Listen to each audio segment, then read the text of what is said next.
Now as you know कि हम लोगों ने पिछले वीडियोस में डिस्कस किया था जो वंस की प्लेस पे हैं उनमें कौन कौन सी वंस के प्लेस की बात की थी कि वंस का प्लेस कहाँ पे होता है।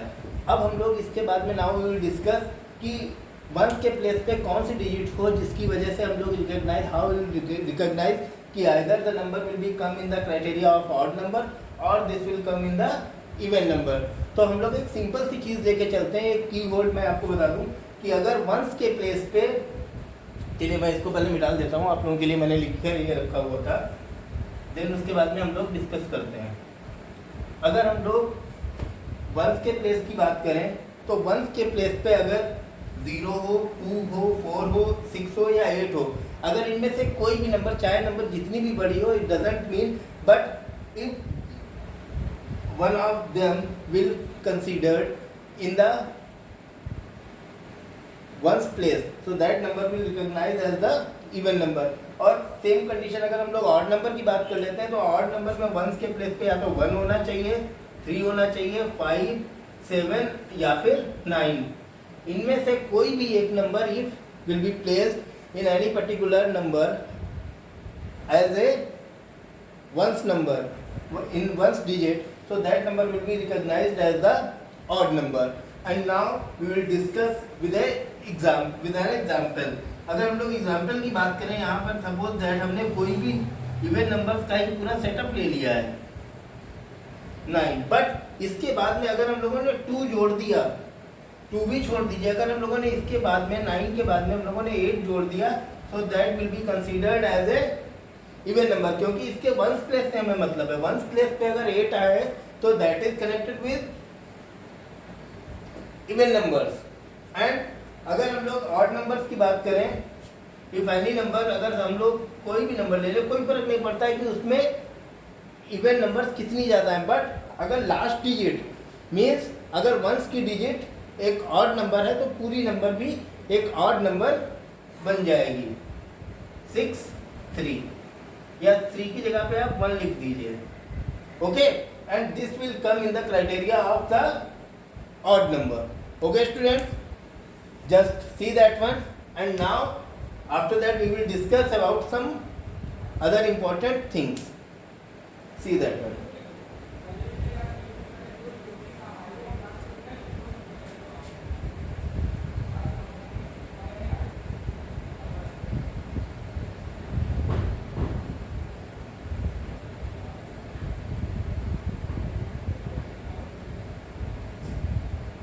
चलिए, और इसमें मैं आपको एक चीज़, one more thing about which one I would like to discuss to all the student, कि जैसे कि अगर आप लोग बात करते हैं फॉर एग्जांपल कि सर 3 जो है वो पूरी तरीके से जैसे डिवाइड हो जाता है 2 के साथ में, मीन्स इसका आंसर 1.5 आता है, तो ये भी तो एक इवन नंबर ही हुई। But no my dear student कि 1.5 एक होल नंबर नहीं है, क्योंकि ये अगर 2 से हम लोग 3 को डिवाइड करते हैं तो हम लोगों का आंसर कितना आता है, 1 एज ए रिमाइंडर आता है। तो जहाँ पर 1 एज ए रिमाइंडर आ रहा है, कुछ भी बच रहा है, तो वो संख्या हमारे लिए कभी भी एक इवन नंबर नहीं हो सकती है।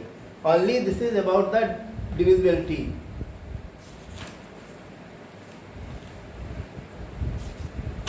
ओके स्टूडेंट्स, चलिए अब हम लोग डिस्कस करते हैं some more things.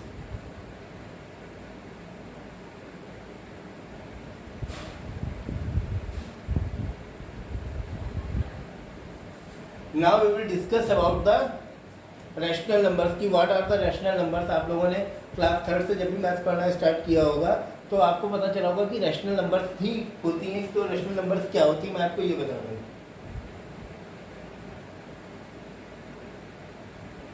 Rational numbers, rational numbers की अगर हम लोग बात करते हैं तो एक सिंपल सी चीज़ अभी तक आप लोगों ने सीख रखी होगी कि if we will able to change और convert any particular number in the form of p upon q, यानी कि अगर किसी भी नंबर, if any number will be change in form of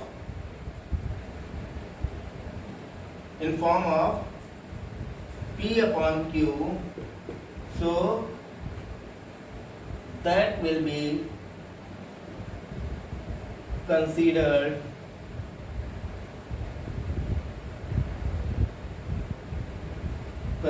as a rational number.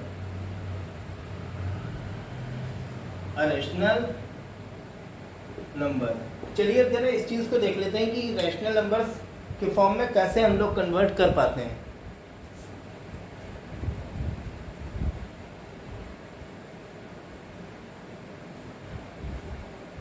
इसको हिंदी में परिमेय संख्याएं भी बोला जाता है। दिस इज ऑल्सो कॉल्ड परिमेय संख्याएं इन हिंदी। चलिए अब हम लोग देखते हैं कि जैसे फॉर एग्जाम्पल आपके पास लिखा हुआ है 5।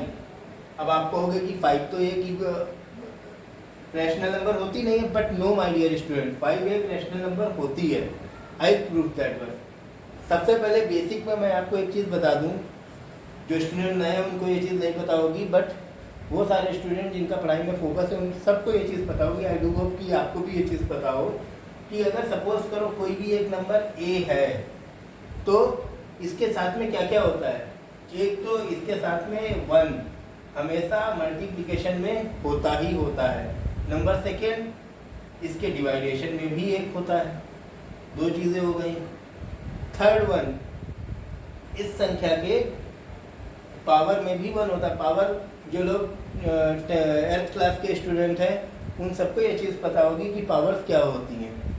तो एक ही पावर में भी 1 होता है। ये 3 चीज़ें याद रखिएगा। आप देखिए जैसे कि फॉर एग्जांपल 5 है, how we will convert it into a rational number. Question ये था। अब आपको ये चीज़ पता है कि एक सिंपल सी चीज़ है कि अगर एक होल नंबर को या किसी भी एक रैशनल नंबर को 5/1 इसको लिख सकते हैं, क्योंकि अभी हमने बताया ना कि किसी भी संख्या के डिवाइडेशन में भी हमेशा 1 होता ही होता है। अब अगर 5/1 है, ये एक रूल कहता है कि अगर कोई भी एक सिंगुलर नंबर है और उसमें सेम नंबर से मल्टीप्लाई या डिवाइड किया जाए एक रैशनल नंबर में, तो नंबर के ऊपर कोई भी फर्क नहीं पड़ता है। A simple thing is that something like that one कि you all are habitual to wear the clothes। आप सब लोग कपड़े पहनते हैं, बट इट डजेंट मीन कि आपने कैसे भी कपड़े पहने हो। घर में आप जीन्स टी शर्ट पहनते हो, बाहर जाते हो घर में लोअर टी शर्ट पहनते हो, पार्टीज़ में जाते हो आप कोट भी डाल लेते हो, आप पैजामा कुर्ता भी डाल लेते हो। तो दैट डजेंट मीन कि आपने क्या पहना हुआ, बट आपकी जो रियलिटी है वो तो चेंज नहीं होगी। तो एट द सेम कंडीशन एक रूल कहता है कि जैसे A/B है, and if we will multiply it with the same digit, so nothing will be happen to the rational number. Means कि अगर हम लोग यहाँ पर सपोज करो कोई एक कॉमन नंबर x है, इससे हमने डिवाइड मल्टीप्लाई कर दिया, तो हमारे पास आंसर कितना आ जाएगा, AX/BX। बट अगर आप इसे ध्यान से देखेंगे तो इसने इस नंबर को कोई भी चेंज नहीं किया है, सिर्फ रूप इसका बदल गया है। Only the formation has been change. कैसे, अगर हम लोग डिवाइडेशन की बात करते हैं तो इसको हम लोग काट सकते हैं सिंपलेस्ट फॉर्म में लाने के लिए, and we will again this one. कहने का मतलब कि कहानी जहाँ से स्टार्ट हुई थी वहीं पे आकर के फिनिश हो गई। दैट्स मीन कि हमने जो लॉजिक बताया वो इस रूल्स के तहत सेटिस्फाई होता है। नाउ वी विल डिस्कस कि how it will be prove that this is a rational number. अब सबसे पहले तो हमारे पास 5 था, 5 को हमने कन्वर्ट कर लिया 5/1 में, and now we will again convert it multiplying it with the same digit, and that is whatever you can choose, 2, 4, 5, 6, 7. So I'll choose 6/6. So the calculation will be something like that one, 5/6/1/6. So it will come 30/6। अब यही तो rational number का rule था कि हमें rational number ऐसी चाहिए थी जहाँ पर रैशनल नंबर के फॉर्म में तभी कन्वर्ट कर सकते हैं जब P/Q के फॉर्म में आ जाए। मीन्स कि इसमें एक न्यूमरेटर भी हो और एक इसमें डिनोमिनेटर भी हो, और दोनों में से कोई भी number means this is a numerator this is a numerator and this is a denominator.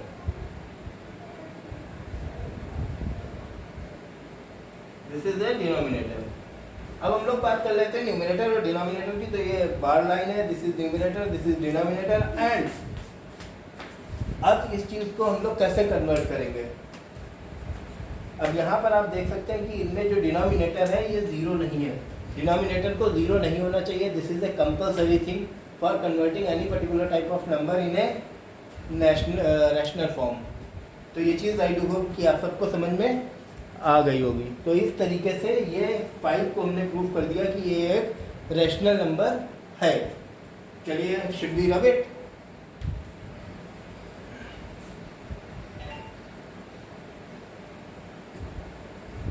तो आज के लिए इतना ही। I do hope that you all will enjoy my class and understand whatever I wanted to teach in your particular class. अब हम लोग इसके बाद में कल डिस्कस करेंगे कुछ और बेसिक चीज़ों के बारे में जो कि नेचुरल नंबर से ही सब रिलेटेड है। एंड टाइम टू टाइम उसके बाद में हम लोग डिस्कस करेंगे अबाउट द सम्स, जो इसमें बहुत सारी प्रॉब्लम्स हुई हैं इस चैप्टर से related. And this is a very important chapter as per the requirement of the exams of any government exam. Government exam की कोई भी वैकेंसी आती है उसमें भी ये चैप्टर आपसे पूछा जाता है। इसके अलावा 6th, 7th, 8th, 9th and 10th इनमें से किसी भी क्लास की अगर आप बात कर लेते हो तो नेचुरल नंबर निश्चित तौर पे आता है और इसका एक ब्रॉड एरिया आता है। तो आज हम लोगों ने एक बेसिक्स सीख ली है। अगली चीज़ें हम लोग अगले क्लास में सीखेंगे। तब तक जो भी डिटेलिंग और जो भी आपको थ्योरीज, जो भी फिनोमेना हमने आपको इस चीज़ के बारे में बताया, इस चैप्टर्स के बारे में, आई डू होप कि आप सब लोग उन चीज़ों की प्रैक्टिस करेंगे एंड कुछ सम्स आप अपनी तरफ से लगा करके रखेंगे और उनको लगाने की कोशिश करेंगे। Thank you very much student and have a pleasant day.